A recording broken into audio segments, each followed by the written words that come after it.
Chapter 22, Part 2. Regulus looks up from where he sits on the couch, book propped open in his lap. He's working his way through a mystery series, something new, and not Wuthering Heights.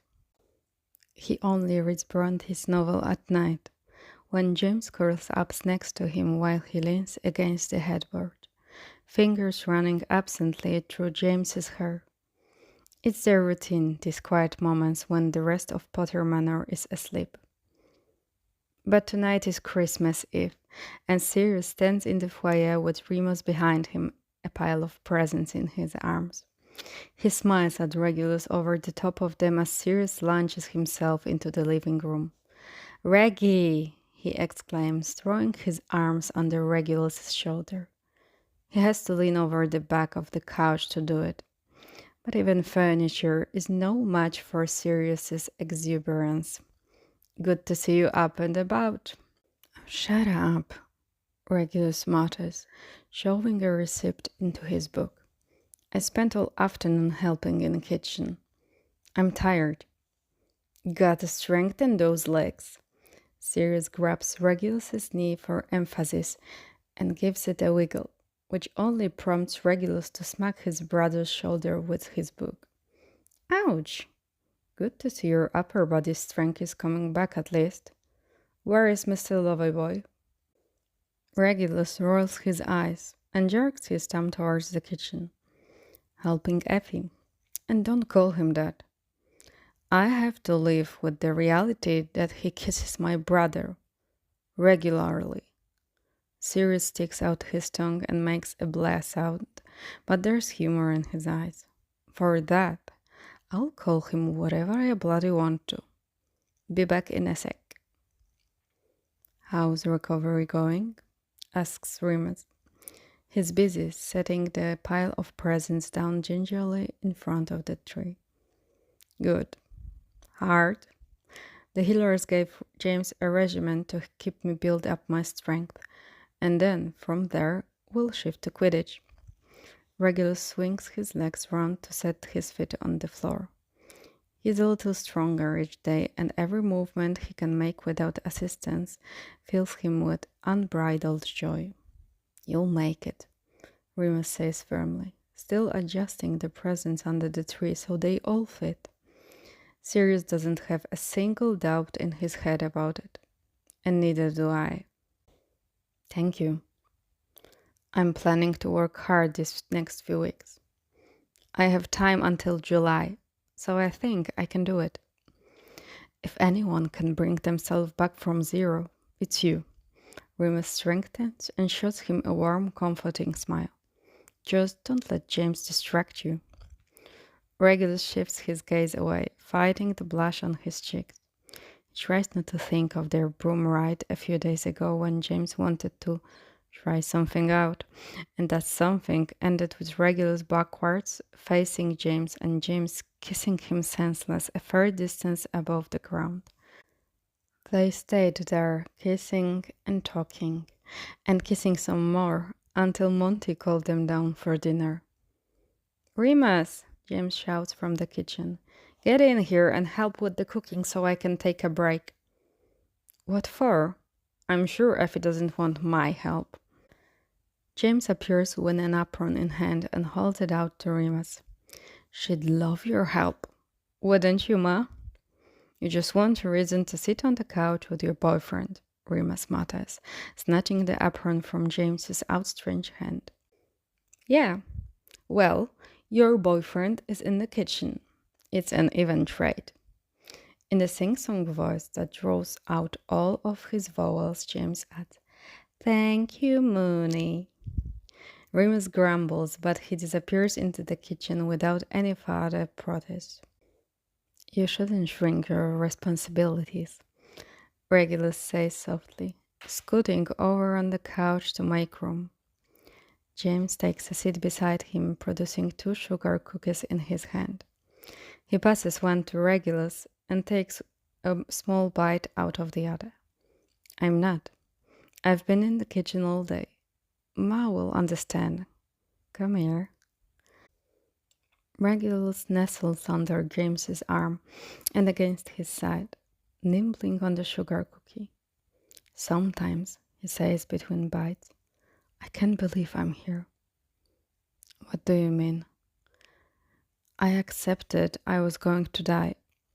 I was so sick, barely moving, and it really felt like I wouldn't make it to Christmas. So it's a little weird to be here on Christmas Eve. I'm glad you are here. James squeezes his shoulder gently. Whatever saved you, I'm thankful for it every fucking day. I promise you that. And I hope it never comes back. If it does, we'll figure it out, but I really hope it doesn't. Regulus pauses, cookie halfway to his mouth. About that. What? James sounds slightly panicked. It was you, James. Not following love. What was me? You saved me. Technically. Regulus sits up and twists to look at James full on, his legs crossed underneath him. He none of did tell me until a few weeks ago. On that day we went to Diagonally, but I knew before that day that the curse was triggered by unrequited love. I loved you, but I didn't think you loved me back. James takes a slow bite of his cookie, processing. But then which means if I hadn't, oh, Marilyn. James nearly drops the cookie right on his laps. Which means if Sirius hadn't said something that day and I hadn't decided to say something, Regulus nods once. I could kiss your brother. Please don't. For being tired of my bullshit at the exact right moment in time. I can't. James shakes his head and pops the rest of the cookie in his mouth. He all but swallows it whole. Technically, Sirius saved you too. I mean, I said the words, I told you, I love you, which I really fucking do, by the way, but Sirius. Regulus shifts forward to take James's face between his palms. You all saved me. You broke the curse, but there are so many layers to why I get to be here today, with you, on Christmas Eve. The tension lifts James's shoulders and he deflates against the couch. He reaches for Regulus, hand fisting in his jumper to pull him into his lap. Regulus protests, mumbling, James, your family, my brother. But James doesn't seem to care. He gets Regulus right where he seems to want him, strong arms wrapped tight around his waist and face buried in his neck. I want every Christmas with you, James says, forehead pressed to Regulus's collarbone. If that's all right. I guess it's fine. James grumbles something unintelligible, and Regulus has to bite back his grin. I love you, James. I wouldn't want it any other way. Regulus pushes to his feet, tugging James along with him.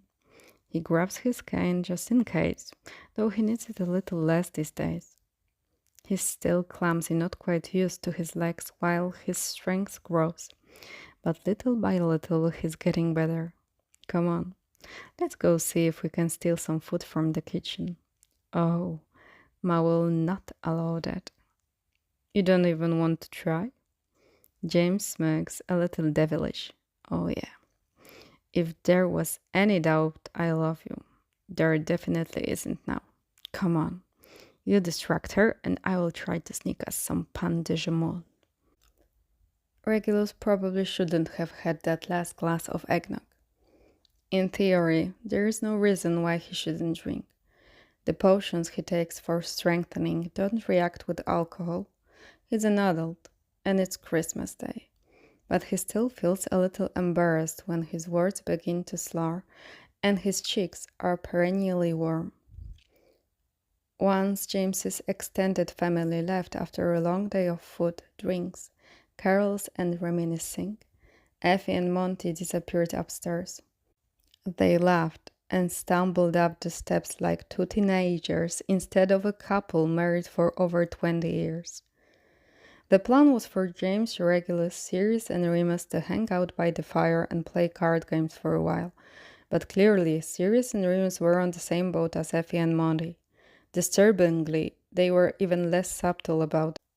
Regulus kicked them out 5 minutes ago when he tried to go to the bathroom and heard his brother make a noise he honest to Salazar never wants to hear ever. Reg? James calls to him as he steps out of the finally vacated bathroom. Where are you? Kitchen. Regulus frowns but makes his way over. His legs feel good and strong, but he also spent most of the day sitting around. He's a little sleepy. Too much food will do that for you. What are you? He stops talking when his feet get stuck to the floor, preventing him from stepping into the kitchen. What the hell? Oh, James says cheerfully, immediately bouncing over. Would you look at that? You got stuck under the mistletoe. Cooking an eyebrow, Regulus glances up to find a charmed piece of mistletoe strung over the threshold. He's positive that wasn't there 10 minutes ago. James, did you do this? And if I did? You don't need excuses to kiss me, Regulus tells him amused. But since you got me stuck... James steps in, sliding a hand around Regulus's neck and bringing their mouths together. The spell breaks on the first contact, but they don't. James tags him closer, walking him into the kitchen with their lips locked. Regulus's back hits the counter, and he melts when James's hands catch him against it. Oh, Regulus gasps with James's mouth trails a mind-blowing path from his lips to his collarbone. Oh my god. James hums, nibbling at Regulus's skin. They lose track of time. Regulus can think of nothing but his hands clutching James's shoulders or tangled in his hair. Can feel nothing but James's lips and tongue. Can't hear anything but their shallow breathing and little surprised sounds as they discover hidden spots on their necks or at the hollow base of their throats. Regulus is tasting James's Adam's apple when he abruptly steps back and clears his throat.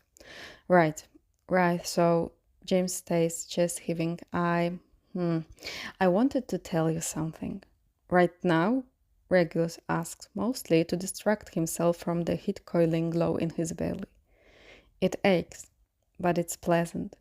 He's extremely pleased to realize that his body is strong enough for these kinds of urges to have come back. Well, James runs his hand through his hair. It's messier than usual. Regulus's fingers were in it not a minute ago and very enthusiastic. Actually, James looks around the dark kitchen for a moment and, bizarrely, opens the refrigerator. Dance with me? What?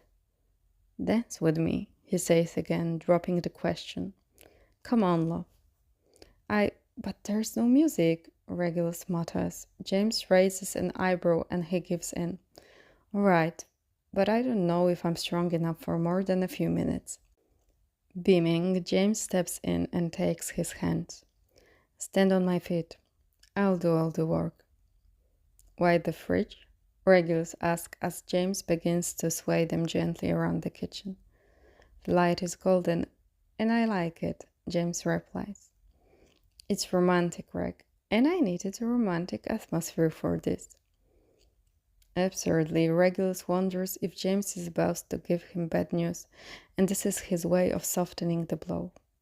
But as they move, bodies pressed together, dancing in darkness pierced only by the refrigerator's soft glow, he dismisses the idea.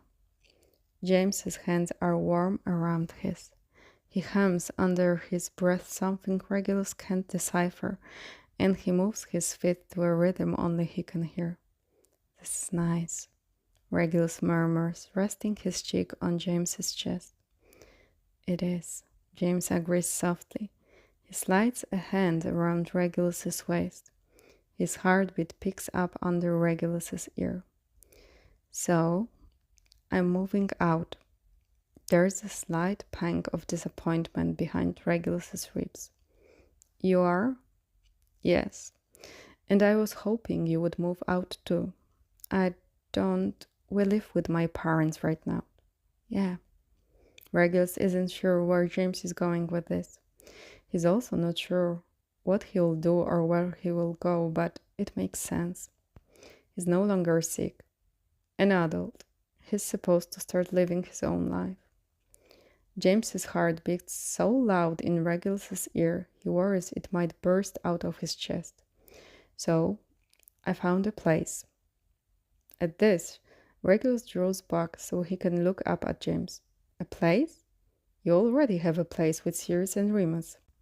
Well, yes, but we can't live there. We. Us. You and me.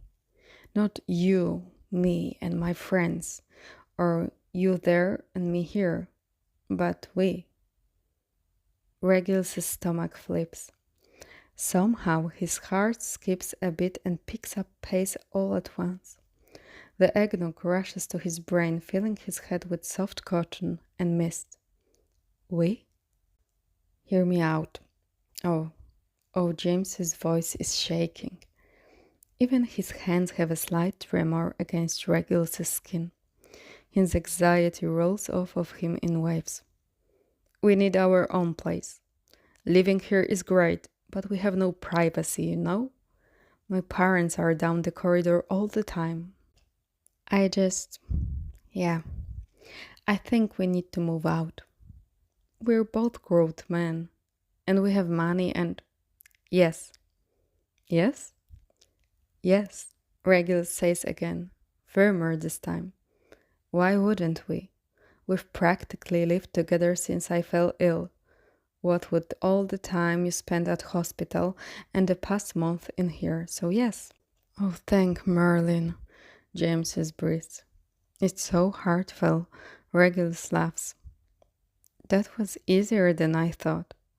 Okay, well, I found this apartment in Mayfair that I think is perfect for us. But why can't we move into your flat? Regulus asks, confused. I get leaving the nest and all. It's about time, you're right. And like I said, it's not that big a change, but why?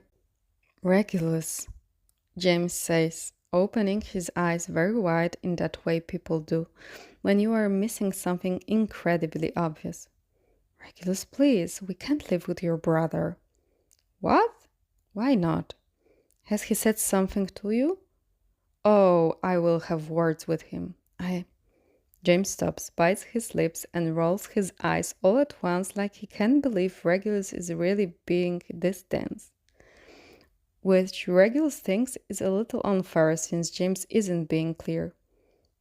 We need our own place. Alone. But why? Living with Sirius and Remus is perfectly... Oh, Merlin, save me. If words won't get it through to you, then... James kisses him so passionately, every thought Regulus has ever had is wiped from his brain. It's the first time James has ever kissed him like this, hungry and feral, like he wants to climb inside of Regulus and live in his ribcage. Regulus catches fire on the spot, overwhelmed by the intensity of James's kiss. It burns down his spine, through his middle, all the way to the tips of his fingers and toes. He clings to James, lost in the sensation and the reactions he can't control. Desperately, he tries to angle himself away, so James won't notice the effect this new kiss is having on him. But then, almost like he heard Regulus's thoughts, James's hands find Regulus's waist, and he shifts their hips so they are aligned. And that's... oh. Well, suddenly, overwhelmingly, Regulus can feel exactly what James has been trying to tell him. The clarity is so immediate, it's disorientating. Oh, Regulus breathes, swaying on his feet. It's a good thing James is holding him. I see. James's eyes are dark and hooded, and honestly, Regulus might pass away right here, right now. Thank Merlin. Yeah, Regulus giggles nervously. Heaven help him. This is mortifying. About that, I've never, I just, I haven't a smirk toys with the corner of James's lips.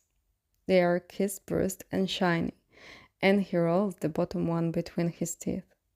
Regulus lets out another nervous giggle. Oh God, Salazar, why does James have to be so sexy? That's okay, love, James murmurs, brushing an errant curl away from Regulus's forehead. I'll teach you everything.